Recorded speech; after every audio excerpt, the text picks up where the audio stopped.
সকলে কেমন আছেন? আশা করি ভালো আছেন। আগের ভিডিওতে দেখিয়েছিলাম যে একটি অসহায় পরিবারের আবেদনপত্র নিয়ে আমরা আজকে সেই অসহায় পরিবারের পাশে যাব। তারই খাদ্য সামগ্রী আমরা প্যাকেট করছি এবং সেই খাদ্য সামগ্রী নিয়ে বেরিয়ে যাব। এরপরে খাদ্য সামগ্রী থলিতে ভরার পরে আমি বেরিয়ে গেলাম এবং আমার রাইডার বাইকটি নিয়ে আমি গন্তব্যস্থলের যাত্রাপথ শুরু করলাম। এখন রাস্তায় যাচ্ছি। আপনারা আমাদের পাশে থাকবেন, আপনাদের ভালোবাসা দিবেন, আপনারা আমাদেরকে সাপোর্ট করবেন। এরপরে সেই ব্যক্তির বাড়ির কাছাকাছি চলে এসেছি। বাড়ির কাছেই চলে এসেছি। উনি দাঁড়িয়ে আছেন। উনি বললেন ভিতরে বসার জন্যে।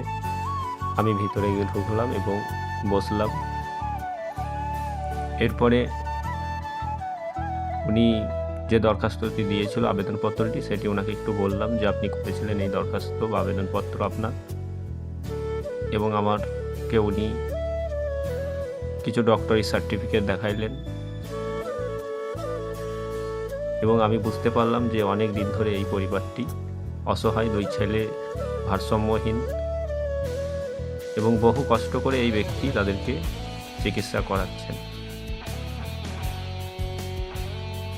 এবং আমি কিছু খাদ্য সামগ্রী তুলে দিলাম। এছাড়া আমার সংস্থার তরফ থেকে একটি ছোট্ট উপহার। সাথে থাকুন, পাশে থাকুন। আবার দেখা হবে পরের ভিডিও।